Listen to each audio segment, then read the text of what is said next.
versículos que marcaram a minha vida. Miqueias, capítulo 7, verso 19.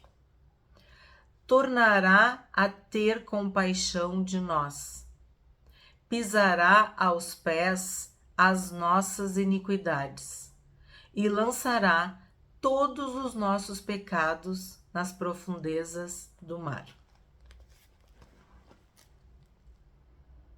Ó, assinalado, asterisco, sublinhado, e eu ainda fiz um desenho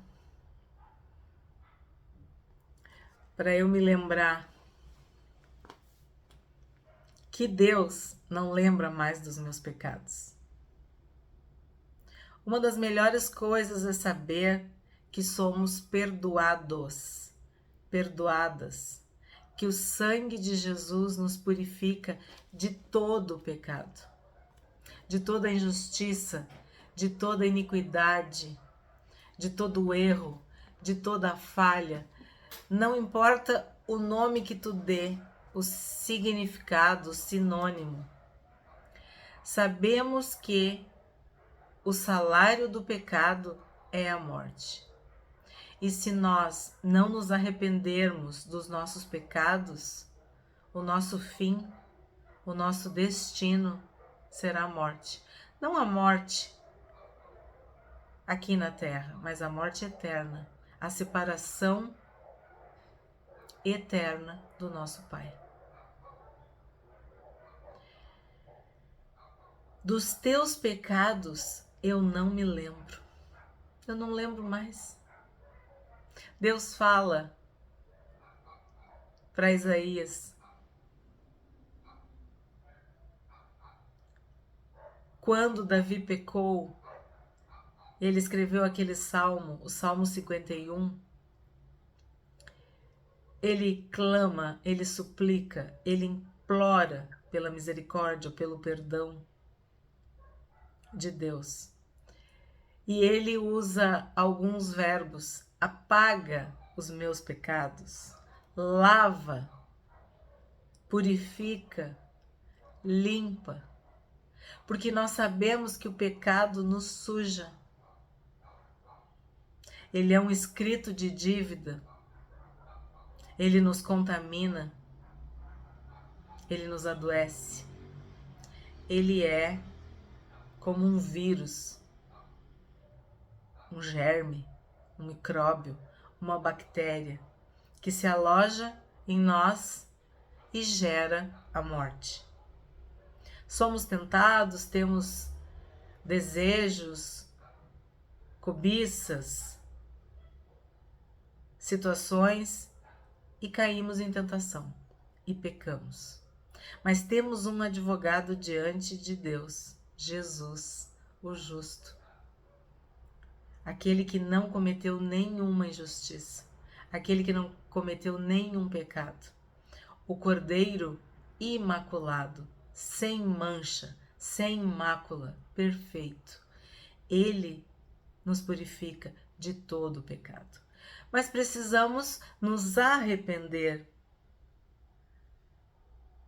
Precisamos cansar de pecar. Precisamos mudar. Nos despirmos do velho homem, da velha criatura e nos revestirmos do novo homem, da nova criação em Cristo. Quem está em Cristo é uma nova criação, é uma nova criatura. As coisas velhas já passaram, eis que tudo se fez novo. Então, todos os sinônimos e significados do pecado nos levam para isso, para coisas ruins e negativas. Quando o Senhor Jesus esteve na terra, ele curava as pessoas e perdoava seus pecados. Ele perdoava seus pecados e curava as pessoas. E um dia ele perguntou: o que é mais fácil dizer? Tu está curado ou os teus pecados estão perdoados? Para que vocês saibam que o Filho do Homem tem poder para perdoar pecados, ele disse: levanta e anda. Pega a tua cama, pega o teu leito e anda. E ele advertiu: vai e não peques mais. Quando ele disse: não peques mais para que não te suceda coisa pior. Então, o pecado, ele mancha. E o sangue de Jesus tira essa mancha. Aí tu ganha vestes alvas, brancas, puras, alvejadas, linho finíssimo. Tu vai sujar de novo? Tu vai manchar de novo? Tu vai crucificar o Cristo de novo? Não vivemos mais na prática do pecado. Não vivemos mais pecando. É completamente diferente sabermos que somos pecadores e vivermos nos sujando, atolados, enlameados, amarrados, escravizados, presos pelo pecado. Isso é totalmente diferente. Quando falamos em pecado, é da prática do pecado, é de viver pecando. Quando nos arrependemos do fundo do coração, quando nos entristecemos com o pecado, quando nos anojamos do pecado, quando sofremos porque pecamos, é porque dentro do nosso coração o pecado não reina mais. O Salmo 51, esse Salmo de Davi, tu vê o desespero dele por ter pecado. Pequei contra ti, pequei contra o céu, pequei. E ele diz: não me retires da tua presença. O que ele queria? Ele queria voltar à presença de Deus. Ele disse que ele queria louvar, ele queria adorar, ele queria ter alegria de novo. E nós sabemos que o pecado, ele nos envelhece, ele nos entristece, ele acaba com a gente.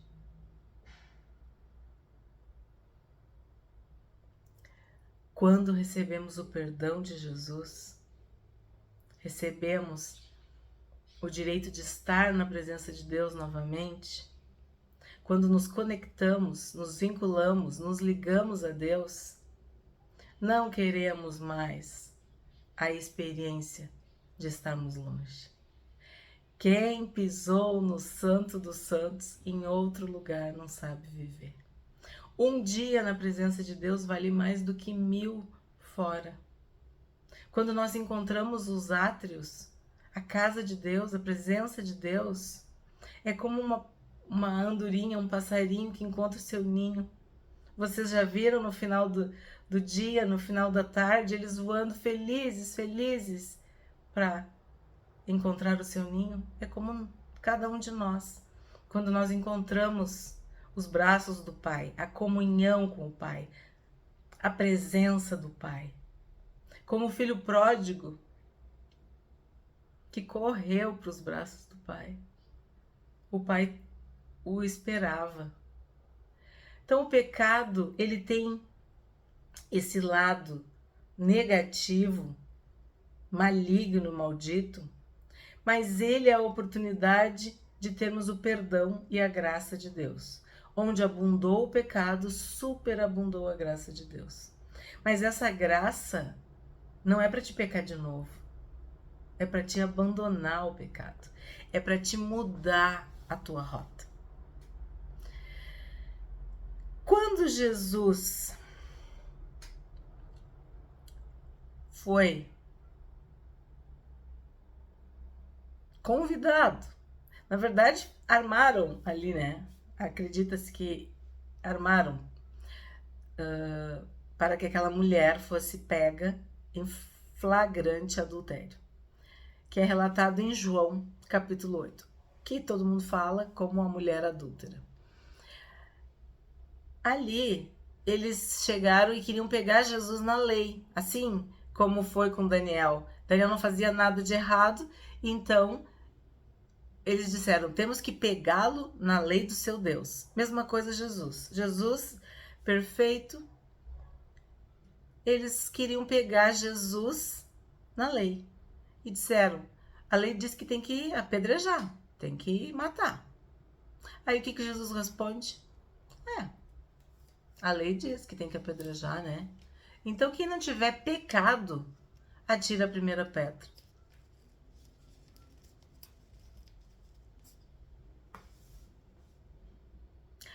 A lei dizia, não adulterarás, e quem adulterar vai ser morto. E eles apedrejavam. Era essa a forma de execução. Mas quem acompanhou o estudo do Sermão do Monte, lembra que quando a gente trabalhou esse tema, o adultério, tem vídeo no canal, nós vimos que o Senhor Jesus, ele usava sempre uma expressão, eu, porém, vos digo. A lei diz, eu, porém, vos digo.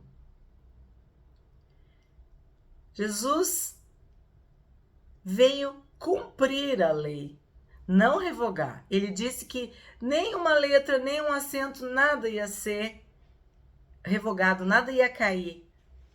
Então, o que é pecado continua sendo pecado. A lei de Deus continua valendo, ela está ainda vigente. Mas o que Jesus fala? Que quem viola um, mesmo que seja pequeno, é culpado de todos. Então, aquela mulher deveria morrer apedrejada pela mão deles, dos que estavam ali, porque ela tinha infringido um mandamento: não adulterarás. Ok, era isso que a lei dizia. Mas o Senhor Jesus nos diz que se eu for falha em um, eu falhei em todos. Se tu violar um, tu violou todos. Mesmo que seja pequeno, mesmo que seja grande. Então, claro, não há dúvida de que o adultério é um pecado grande. Por quê? De consequências grandes, de efeitos grandes, de questões complexas envolvidas. Mas Jesus também diz: se a justiça de vocês não exceder em muito a dos fariseus e dos hipócritas, vocês estão perdidos. Porque quem peca transgride a lei, seja se é um pecado pequeno ou um pecado grande. Então, a nossa justiça não pode se basear nisso. E aí ele fala o quê? Quem não tem pecado, atira a pedra.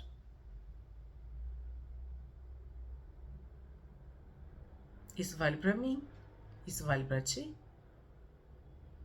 Vimos aqui o vídeo sobre julgar os outros. Eu vou me invocar com o cisco no olho do meu irmão quando eu tenho uma trave no meu? Eu vou ser hipócrita? Vendo o erro do meu irmão quando eu tenho muito mais para consertar na minha vida? Então, o que Jesus estava dizendo? Que não era para ser feito dessa forma.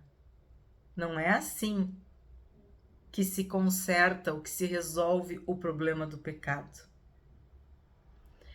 Jesus foi levantado por Deus para destruir as obras das trevas. Jesus se manifestou, foi manifestado para tirar os nossos pecados. Isaías 53. Este capítulo, leiam, por favor. Estará na referência. Eu vou destacar alguns versículos, mas Isaías 53 mostra a obra de Jesus para nos livrar do pecado, tirar o nosso pecado, tirar a nossa vergonha. Ele foi transpassado pelas nossas transgressões, moído pelas nossas iniquidades. Ele foi a oferta perfeita e completa pelo pecado. porque ele não tinha dolo, não tinha injustiça. Ele conseguiu nos trazer de volta para o aprisco, para o rebanho, para sermos pastoreados pelo bom pastor, porque nós estávamos desgarrados, desviados, perdidos, mortos em nossos delitos, em nossos pecados. Então Jesus pergunta para a mulher adúltera: onde estão teus acusadores? Aí ela: foram todos? Porque a Bíblia diz que, começando pelos mais velhos, eles foram se retirando, largando as pedras. Olha a pergunta que o Senhor Jesus fez: onde estão teus acusadores? Quem é que nos acusa 24 horas, dia e noite? Quem é que vai para a presença de Deus para falar mal de nós? Ah, porque a Cândida, porque a Cândida, porque isso, porque aquilo, porque fez, porque aconteceu, porque falou, porque pensou, porque agiu. Acusador dos nossos irmãos. Apocalipse 12:10 diz que ele foi expulso, porque Jesus veio destruir as obras do diabo. Veio nos libertar de toda a treva, de toda a escuridão. Não estamos mais debaixo do poder do pecado, mas estamos debaixo da graça, do sangue, da misericórdia, do amor, para não pecarmos mais. Jesus nos deu vida quando nós estávamos mortos. Jesus nos perdoou dos pecados de ontem, de hoje e dos de amanhã. A sua obra da cruz é completa. Não sobrou nada para eu fazer, a não ser segui-lo. Em termos de salvação, de perdão, o sangue de Jesus me purifica de todo o pecado. Então, ele cancelou. Olha quantos verbos eu disse nesse vídeo. Cancelou o pecado. Removeu a escrita de dívida. Despojou os principados e as potestades e triunfou. Venceu. Porque ele não tinha pecado, ele ressuscitou. Ele venceu a morte. Aí vamos voltar lá para João 8, para a mulher adúltera. Eu não sei vocês, mas a mim me chama muito a atenção que Jesus estava escrevendo na terra.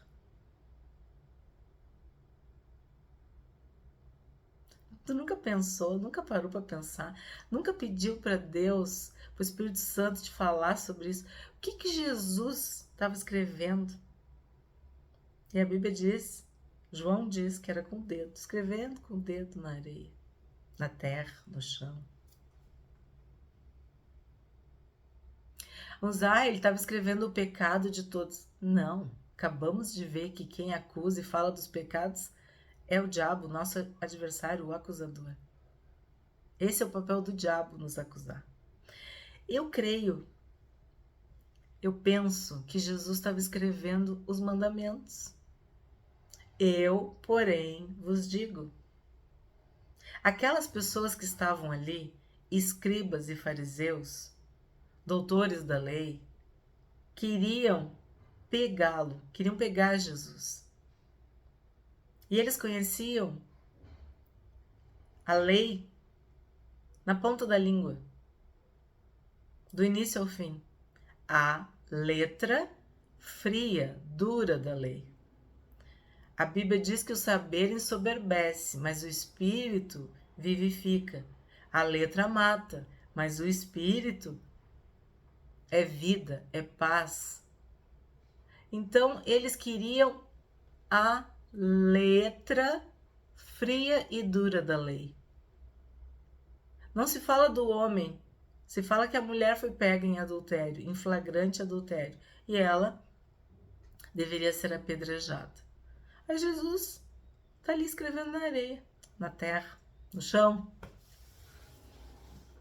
E eles se retiram. Aí eu me lembro que o Senhor Jesus falou que tinha uma semente que caía na boa terra, na terra fértil. E essa semente frutificava a 10, a 30, a 100 por um. Frutificava. 30, 60. Jesus estava escrevendo nessa boa terra, no nosso coração, para todos aqueles que, acusados por sua consciência, a palavra diz, se retiraram. Quando ele diz, eu também não te acuso, eu também não te condeno, mas vai e não peques mais. Tipo, te endireita, tá? Para com isso aí que tu ganhou uma chance, uma segunda chance. Aí voltando para o que Jesus escrevia, as tábuas dos 10 mandamentos que Moisés recebeu depois de 40 dias e 40 noites no monte, foram escritas pelo dedo de Deus.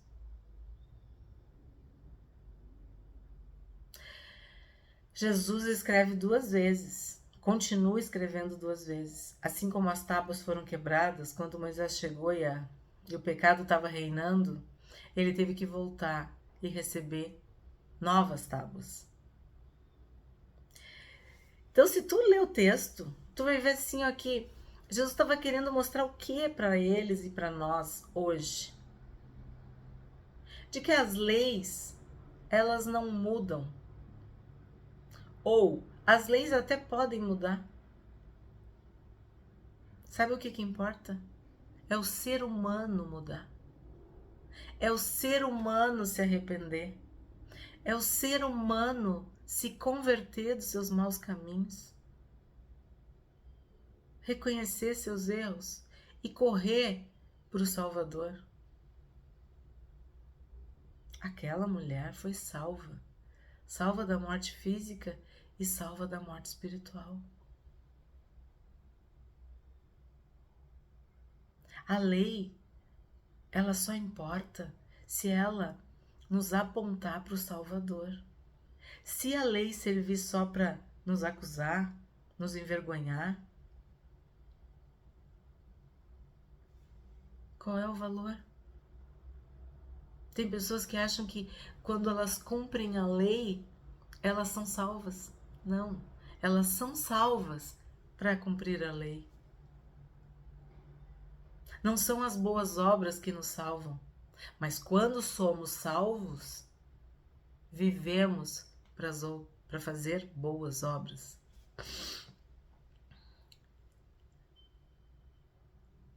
Que esta palavra sobre o pecado te encoraje a não pecar mais, a não viver na prática do pecado. Que a divina semente esteja no teu coração, na boa terra do teu coração. E aí sim, tu vai frutificar a 30, 60, a 100 por um.